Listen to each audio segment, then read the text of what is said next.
এটা হচ্ছে নবী করিম সাল্লাল্লাহু আলাইহি ওয়াসাল্লাম যেখানে নামাজ পড়তো, সেটা হচ্ছে সেই মসজিদ। আজকে আমরা চলে আসছি তায়েফে। আর আপনাদের আজকে সবকিছুই দেখাবো বুড়ির বাড়ি নবী করিম সাল্লাল্লাহু আলাইহি ওয়াসাল্লাম যেখানে নামাজ পড়তো। আর যারা এখন আমার পেজে নতুন তারা অবশ্যই আমার পেজটাকে ফলো করবেন। শাহরিয়ার কেএসএ 01 পেজের পক্ষ থেকে আজকে আমরা নতুন ভিডিও নিয়ে আসছি, আপনারা সবাই সাথেই থাকুন। আসসালামু আলাইকুম, this is me Faisal, welcome to my another blogs. আপনারা দেখছেন শাহরিয়ার কেএসএ 01, আপনাদের সাথে আছে আমি শাহরিয়ার। আজকে আমরা চলে আসছি নতুন একটা জায়গায়, আপনাদের মাঝে আবার নতুন একটা ভিডিও নিয়ে চলে আসছি। আজকে আমরা আছি হচ্ছে তায়েফে। আজকে আমাদের 2 দিন ছুটি আছে, ছুটির মধ্যে কি করা যায় ভাবছি। এখন চলে আসছি আমরা তায়েফে ঘোরার জন্য। কোথায় নিয়ে যাচ্ছে আমার আঙ্কেল এখানে 2বার আসছে, কিন্তু আমরা এখানে নতুন, কয়েকবার আসছে কিন্তু আমরা এখানে একবারও আসিনি এখনো। আমরা অনেক এক্সাইটেড, আমি আছি, আমার ফয়সাল মামা আছে, আমার আঙ্কেল আছে। তো কোথায় নিয়ে যায়, এখানে নাকি একটা বুড়ির বাড়ি আছে। আমরা দেখেছি যে যাকে আমরা কোরআন হাদিসে শুনছি, অনেক ওয়াজের মধ্যে শুনছি, ওইখানে নাকি নিয়ে যাচ্ছে। এখন আমরা যাচ্ছি, রাস্তার মাঝে আছি, এখন উঠতেছে অনেক পুরাটা একা পাকা পাহাড়, এবং উপরে অনেক কষ্টে উঠতেছে গাড়িটা, যেহেতু উঁচু এটা পাহাড়, অনেক কষ্টে উপরে উঠতেছে গাড়িটা। আপনারা সাথেই থাকেন, আপনাদের কাছকে দেখাবো আমি কে আছে ওখানে। যেহেতু আমি অনেক এক্সাইটেড, আমি ওখানে যাইনি এখন পর্যন্ত, আপনাদের সাথে দেখাবো, সাথেই থাকুন। এটা হচ্ছে আমার ক্যামেরাম্যান আছে আমার মামা ফয়সাল, আর এটা হচ্ছে আমার আঙ্কেল মিলন। আর এই রাস্তাটা হচ্ছে অনেক উঁচা।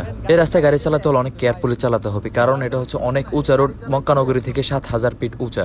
আর এই রাস্তাটা হচ্ছে পুরোটাই পাহাড়ের মাঝখান দিয়ে। আর আপনারা সামনে দেখতে পাচ্ছেন অনেক গাড়ি, এখানে সবসময় এরকম গাড়ি থাকে। আর মেবি এখনকার ঈদের ছুটিতে সবাই এখন ঘুরতে আসে এখানে। আর তাই হচ্ছে মক্কা নগরী থেকে 100 কিলোমিটার পূর্ব দিকে। তারপর যারা হজ করতে আসে, উমরা করতে আসে, তারাও এখানে জিয়ারতের উদ্দেশ্যে এখানে আসে। আরেকটা কথা বলে রাখি, যদি আপনারা কখনো এখানে ঘুরতে আসেন বা জিয়ারতের উদ্দেশ্যে আসেন, দেখার জন্য আসেন, তারা অবশ্যই চেষ্টা করুন ভালো একজন ড্রাইভার নিয়ে এখানে আসার জন্য। হচ্ছে এখানে রাস্তাটা অনেক উঁচা এবং অনেক মোড় বেশি, এটার মধ্যে অনেক উঁচা। অবশ্যই যারা আসেন তারা চেষ্টা করুন ভালো একজন ড্রাইভার নিয়ে আসার জন্য, যাদের গাড়ি চালানোর এক্সপিরিয়েন্স ভালো। অবশ্যই আপনারা জেনে শুনে তারপরে নিয়ে আসবেন, কারণ হচ্ছে এখানে রাস্তাটা অনেক উঁচা, এখন কি পাহাড়ের মধ্যে দিয়ে। যারা ঘুরতে আসতে চান, জিয়ারতের উদ্দেশ্যে আসতে চান, যারা এখনো আসেন না, তারা অবশ্যই ভালো একজন ড্রাইভার নিয়ে চেষ্টা করবেন আসার জন্য। আর আপনারা এতক্ষণ দেখতে পাচ্ছেন যে অনেকগুলো মোড়, আসলে পুরোটা রাস্তায় এইরকম মোটামুটি অনেকগুলো মোড়, এবং কি উঁচা অনেক। মক্কা নগরী থেকে প্রায় 7000 ফিট উপরে, এটা পূর্ব দিকে। মক্কা নগরী থেকে 100 কিলোমিটার দূরে আর 7000 ফিট উপরে তায়েফ নগরী। আর এই যে দেখতে পাচ্ছেন সামনে 2-3টা গাড়ি দাঁড়ানো, আসলে হচ্ছে কি এটা তো রাস্তা অনেক উঁচা, সেই জন্য অনেক গাড়ি খারাপ হয়ে যায়। আপনারা দেখতে পাচ্ছেন ওই যে একটা লাল গাড়ি, ওই গাড়িগুলো এসে তারপরে খারাপ গাড়িগুলোকে নিয়ে যায়। আসলে এই তায়েফ নগরীটা অনেক উঁচা, সেই জন্য অনেক গাড়ি গরম হয়ে যায়, সেই জন্য অনেকক্ষণ দাঁড়ানো লাগে, গাড়ি ঠান্ডা হলে তারপর আবার স্টার্ট করা লাগে। আর আরেকটা দিকে আপনারা লক্ষ্য করলে দেখতে পারেন, ওই যে আরেকটা গাড়ি, লাল গাড়ি দেখতে পাচ্ছেন, ওই গাড়িটা আরেকটা গাড়িকে নিয়ে যাচ্ছে। এরকম অনেক গাড়ি দেখতে পাচ্ছি আমরা, অনেক খারাপ হয়ে যাচ্ছে রাস্তার সাইডে। আর আপনারা অবশ্যই দেখতে পাচ্ছেন যে গাড়ির অনেক চাপ, কারণ হচ্ছে এখন ঈদের ছুটি, এই জন্য মানুষ ঘুরতে আসে। আর হচ্ছে কি এমনিতেও সবসময় এখানে গাড়ির চাপ থাকে। এই যে আরেকটু সামনে লক্ষ্য করলে দেখতে পারেন আরেকটা গাড়ি উঠিয়ে নিয়ে যাচ্ছে, এটাও খারাপ হয়ে গেছে। আর এখানে সমস্যা হচ্ছে কি, এখানে যদি একটা যেতে কোনো গাড়ি খারাপ হয়ে যায়, তাহলে অবশ্যই পুরোটা রাস্তা গিয়ে তায়েফ গিয়ে তারপর রিটার্ন করতে হবে, কারণ রাস্তাটা পুরোটাই পাহাড়ের মধ্যে দিয়ে, এটা শেষ পর্যন্ত কোনো রিটার্ন নেই। এখানে দেখতে পাচ্ছেন আরো 2টা গাড়ি খারাপ হয়ে আছে। যদি ওখানে কোনো গাড়ি উঠতে খারাপ হয়ে যায়, তাহলে সেই তায়েফ গিয়ে তারপর রিটার্ন করতে হবে, কিন্তু তার আগে কোনো রিটার্ন নাই, যেহেতু এটা পাহাড়ের মধ্যে। রাস্তাগুলো অনেক চিপা, এই চিপা রাস্তার মধ্যে আপনারা দেখতে পাচ্ছেন অনেক ভিড়, অনেক চাপ গাড়ির। আর এই যে উপর আপনারা দেখতে পাচ্ছেন, এগুলো হচ্ছে যারা গাড়ি দিয়ে আসতে পারে না বা কোনো সমস্যার কারণে গাড়ি দিয়ে আসতে পারে না, তারা এগুলো দিয়ে সেই নিচে থেকে উপরে আসে। আর রাস্তাটা হচ্ছে অনেক আঁকাবাঁকা, আপনারা দেখতেই পাচ্ছেন। আর এই আঁকাবাঁকা রাস্তার কারণে অনেকের মাথা ঘুরে, সেই জন্য তারা গাড়ি দিয়ে আসতে পারে না। জন্য যদি গাড়ি দিয়ে কেউ না আসতে পারে, তাহলে ওই যে আপনাদের দেখালাম ওইগুলা দিয়ে উপরে আসে। আর আমরা মোটামুটি কাছেই চলে আসছি। এখানে দেখতে পাচ্ছেন অনেক গাছপালা। আসলে তায়েফ নগরীটা আসলে অনেক সুন্দর। যদি মক্কা নগরীতে 38 ডিগ্রি সেলসিয়াসে গরম থাকে, এখানে থাকে 15 ডিগ্রি সেলসিয়াস। আসলে অনেক ঠান্ডা এবং কি অনেক সুন্দর। আমরা যতই উপরে উঠতেছি ততই আমাদের ঠান্ডা বেশি লাগতেছে। মোটামুটি বাংলাদেশের ফিল পাওয়া যায়। এখানে আপনারা দেখতে পাচ্ছেন অনেক গাছপালা আছে। তারপরে এখানে বেশিরভাগ সময় এখানে বৃষ্টিপাত হয়। এই তায়েফ নগরীটা অনেক ঠান্ডা। ইনশাল্লাহ যদি কেউ আসেন তারপর বুঝবেন কেমন ঠান্ডা। আর আমরা এখন যে রাস্তাটিতে যাচ্ছি, সেই রাস্তাটার নাম হচ্ছে তায়েফ রিং রোড। আর আপনারা দেখতেই পাচ্ছেন রাস্তার পাশে অনেকগুলো গাছ দেখা যাচ্ছে। আসলে অনেক সুন্দর, অনেক ঠান্ডা, অনেক ভালো লাগতেছে। আর কথায় আছে, যদি আপনারা কখনো বাংলাদেশের ছোঁয়া পেতে চান, তাহলে অবশ্যই তায়েফ আভা এগুলোতে আসবেন। এইসব জায়গায় সবসময় ঠান্ডা থাকে, সবসময় বৃষ্টিপাত হয়, বাংলাদেশের মতোই। আর এই যে দেখতে পাচ্ছেন এখানে অনেকগুলো গাড়ি দাঁড়ানো। এখানে হচ্ছে একটা ছোটখাটো একটা পার্ক। এখানে এসে মানুষ বসে একটু রেস্ট সময় নেয়, কারণ হচ্ছে দীর্ঘ রাস্তা ড্রাইভ করার পর একটু ক্লান্তি আসে। যার ইচ্ছে সে এখানে একটু বসে। এখানে অনেক গাছপালা আছে, অনেক ঠান্ডা আছে, অনেক হাওয়া আছে, ভালোই লাগতেছে। আর আপনারা দেখতে পাচ্ছেন আমাদের এসি অলরেডি অফ আছে, কারণ অনেক আগে থেকে আমাদের এসি অফ। এখানে অনেক ঠান্ডা, যত উপর উঠতেছি তত ঠান্ডা বেশি লাগতেছে আমাদের। আর এখানেও আপনারা দেখতে পাচ্ছেন একটা পার্ক। মোটামুটি ওইখানে যাওয়ার আগে অনেকগুলো পার্ক পরে, তার মাঝে যাওয়ার আগে এটা হচ্ছে ফার্স্ট একটা পার্ক আপনাদের দেখাচ্ছি। আরো পরে কয়েকটা পার্ক আছে, ওগুলো আপনাদেরকে সাথে দেখাবো। আর আমাদের সময় কম থাকার কারণে আমরা নেমে দেখাতে পারতেছি না আপনাদেরকে পার্কে কি কি আছে। কারণ হচ্ছে আমি থাকি হচ্ছে জেদ্দা, এটা হচ্ছে তায়েফ। এখানে আসার জন্য আমাদের প্রায় 2 ঘন্টার উপরে সময় লাগে। আপনারা দেখতে পাচ্ছেন আমরা এখন যেখানে আছি এখান থেকে 12 মিনিট লাগে ওখানে যাওয়ার জন্য। আর আপনারা লোকেশনও দেখতে পাচ্ছেন, এটা হচ্ছে পুরাটা পাহাড় এখানে দেখা যাচ্ছে। দেন আপনারা দেখতে পাচ্ছেন আমি কথা বলতে বলতে চলে আসছি আরেকটা পার্কের সামনে। এখানে যাওয়ার আগে মোটামুটি 3 থেকে 4টা পার্ক পরে। আসলে আমাদের সময় সীমিত হওয়ার কারণে আমরা এখানে নেমে আপনাদের দেখাতে পারতেছি না। কারণ হচ্ছে এখানে যদি আমরা নেমে আপনাদের দেখা যায় তাহলে যেতে যেতে আমাদের সন্ধ্যা হয়ে যাবে, ওখানে অন্ধকার হয়ে যাবে। দেখতে পাচ্ছেন এখানে লেখা আছে লা ইলাহা ইল্লাল্লাহু মুহাম্মাদুর রাসূলুল্লাহ সাল্লাল্লাহু আলাইহি সাল্লাম। এখন আমরা যেতে যেতে চলে আসছি আরেকটা পার্কের সামনে। আসলে আমরা সময় সীমিতর কারণে আপনাদের দেখাতে পারতেছি না, আর ভিডিও লং হওয়ার কারণে আপনাদের ফুল ভিডিও আপনাদের দেখাতে পারতেছি না। আর এখন আমরা চলে আসছি একটা কুবরির নিচে। জেদ্দা থেকে আসার পরে একটা কুবরি উপরে, ওই জেদ্দার ভিতরে একটা কুবরি ছিল, ওর পরে আর কোনো কুবরি উপরে নাই। তার ভিতর ঢুকার পর এখন একটা কুবরি হচ্ছে। আর এখানে দেখতে পাচ্ছেন আপনারা অনেকগুলো লাইট জ্বলতেছে। যদিও এখন তেমন সুন্দর লাগতেছে না, তবে রাতের বেলা এখানে অনেক সুন্দর দেখা যায়। তারপর আমরা চলে আসছি প্রায় কাছাকাছি তাইফের ভিতরে। আসলে আমি এখানে কিছু চিনি না, তাহলে আপনাদের কাছে সবকিছু শেয়ার করতাম, এটা কি ওইটা কি আপনাদের সাথে সবই শেয়ার করতাম। যদি আমি এখানে নতুন, আজকে আমার ফার্স্ট আসা, সেজন্য কোনটাকে কি বলে আপনাদের কাছে কিছুই বলতে পারতেছি না। আর আমরা একটু রাস্তা ভুল করার কারণে এখন আমাদের 5 থেকে 6 মিনিট রাস্তা বেশি হয়ে গেছে। কারণ হচ্ছে সৌদি আরবে যারা আসেন তারাই বুঝবেন, যদি কোনো ট্রেন ভুল হয়ে যায় বা কোনো রাস্তা ভুল হয়ে যায় তাহলে অবশ্যই একটু সামনে গিয়ে তারপর রাস্তা কাটা থাকলে ওখান দিয়ে যাওয়া লাগে। যদি কাটা না থাকে তাহলে কতটা দিয়ে ঘোরা লাগে আল্লাহ পাক জানে। মোটামুটি জায়গাটা অনেক ভালো লাগতেছে আমার কাছে, অনেকটা এনজয় করতেছি আজকে।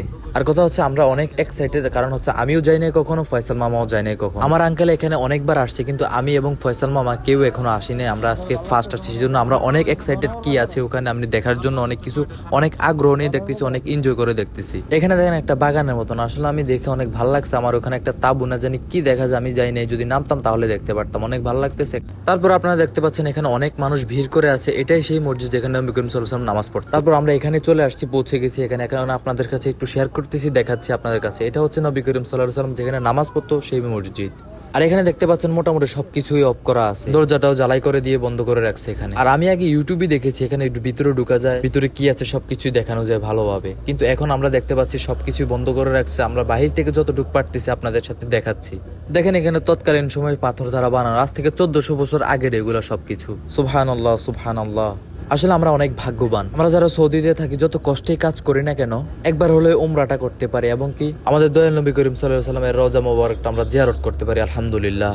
আমরা যারা সৌদিতে থাকে তারা মোটামুটি অনেক কিছুই দেখতে পাই। এই জায়গাগুলোতে আসার জন্য অনেকের স্বপ্ন, টাকা আছে কিন্তু এখানে আসতে পারে না। আর এটার দরজাটা যদি খোলা থাকতো তাহলে আপনাদের কাছে অনেক কিছুই দেখাতে পারতাম আজকে, কিন্তু কিছুই করার নেই, রাস্তাটা বন্ধ। আর এখানে রাস্তাটা বন্ধ হওয়ার কারণে আমরা উপর দিকে যাওয়ার চেষ্টা করতেছি, উপরে গিয়ে দেখানোর চেষ্টা করবো বুড়ির বাড়ি এবং নবী করিম সাল্লাল্লাহু আলাইহি ওয়াসাল্লাম যেখানে নামাজ পড়াতো সেটা দেখানোর চেষ্টা করবো আপনাদের। এখানে আপনারা দেখতে পাচ্ছেন চারপাশে মোটামুটি তার দিয়ে বেড়া দেওয়া আছে, যদি এগুলো না থাকতো তাহলে অবশ্যই আপনাদের কাছে সবকিছুই দেখাতে পারতাম। এখানে আপনারা দেখতে পাচ্ছেন অনেক মানুষ আসে, অনেক হাজিরা আসে এখানে জিয়ারত করার জন্য। চলেন এখন আমাদের উপরের দিকে যাওয়া যাক, কি উপরে কি কি আছে আপনাদের সাথে দেখাবো, শেয়ার করব। ফয়সাল মামা, আপনারা দেখেন তৎকালীন সময়ে পাথর দ্বারা বানানো সবকিছু এখানে, এগুলো হচ্ছে সব ঘর। এখন চলে আসছে সেই ভুরির ঘর, যে ভুরি আমাদের নবী করিম সাল্লাল্লাহু আলাইহি সাল্লাম নামাজ পড়ার পথে কাটা দিত। এটাই হচ্ছে সেই বুড়ির ঘর। আর এই জায়গাটা হচ্ছে একবারে রাস্তার পাশে, আপনারা দেখতে পাচ্ছেন যে রাস্তা দিয়ে গাড়ি যাচ্ছে, উপর থেকে দেখা যাচ্ছে একবারে রাস্তার পাশে।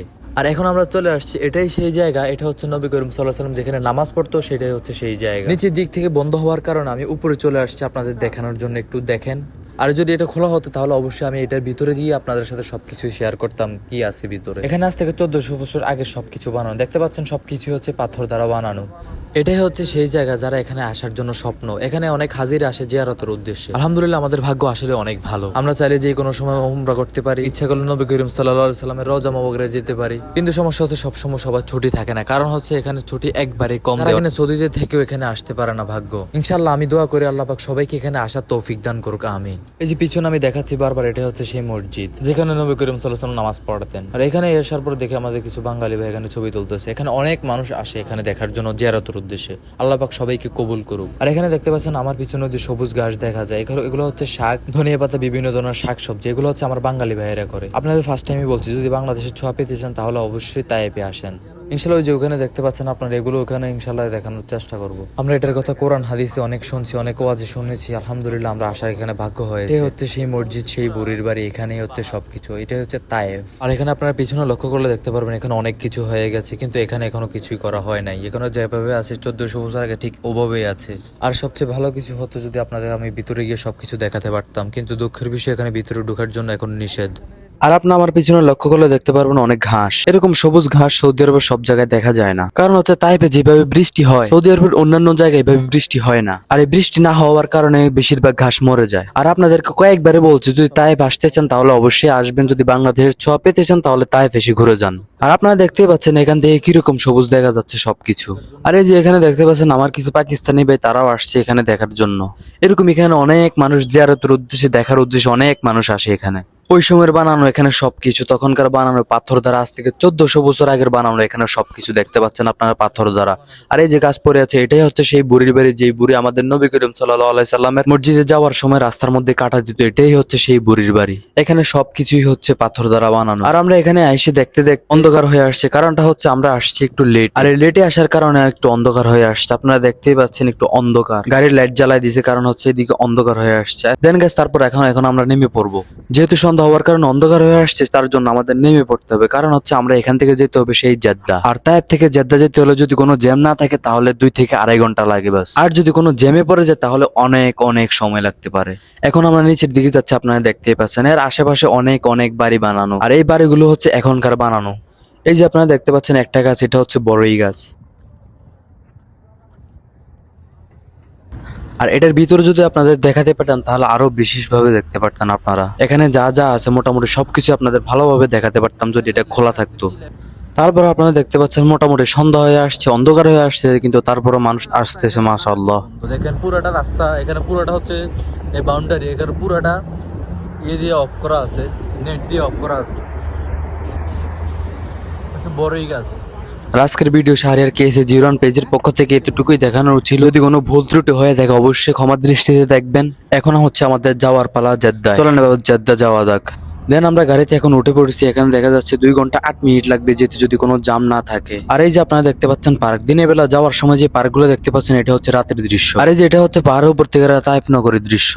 আপনারা দেখতে পাচ্ছেন মাশাআল্লাহ কত সুন্দর। এটা পুরো একটা রাস্তা হচ্ছে পাহাড় দিয়ে। আপনাদেরকে ভিডিওর ফার্স্টে বলেছি যদি যারা ঘুরতে আসতে চান, জিয়ারতের উদ্দেশ্যে আসতে চান, অবশ্যই ভালো একজন ড্রাইভার নিয়ে আসবেন। দেখেন রাস্তাটা কত আঁকা বাঁকা রাস্তা, পুরোটা রাস্তা এরকম। তারপর আস্তে আস্তে এক জায়গায় দেখলাম চা বিক্রি করতেছে, এখানে নাম। সৌদি আরবে এরকম লং জার্নিতে যাওয়ার সময় দেখবেন আপনারা এবং রাস্তার সাইডে এরকম ছোট ছোট চা দোকান থাকে। যদিও এখানে আগের তুলনায় দাম অনেক বেশি। একটা চা হচ্ছে 1 টাকা, এখানে একটা চা 4 টাকা করে বিক্রি করা হচ্ছে, কিন্তু তাও মানুষ খাচ্ছে, কিছু করার নেই। কারণ হচ্ছে এখানে কোনো বাকালা নাই, এগুলা ছাড়া এগুলাই সব জায়গায়। আর এই যে দেখতে পাচ্ছেন যে দোকানগুলো, এখানে অনেকগুলো দোকান আছে, এগুলো সবগুলো দোকান হচ্ছে গাড়ি সিস্টেম, গাড়ি দিয়ে নিয়ে আসে আবার গাড়ি দিয়ে নিয়ে যায় গাড়ি সিস্টেম। আপনারা নিচে লক্ষ্য করলে চাকা দেখতে পারেন, এগুলো সবগুলো দোকান হচ্ছে গাড়ি সিস্টেম।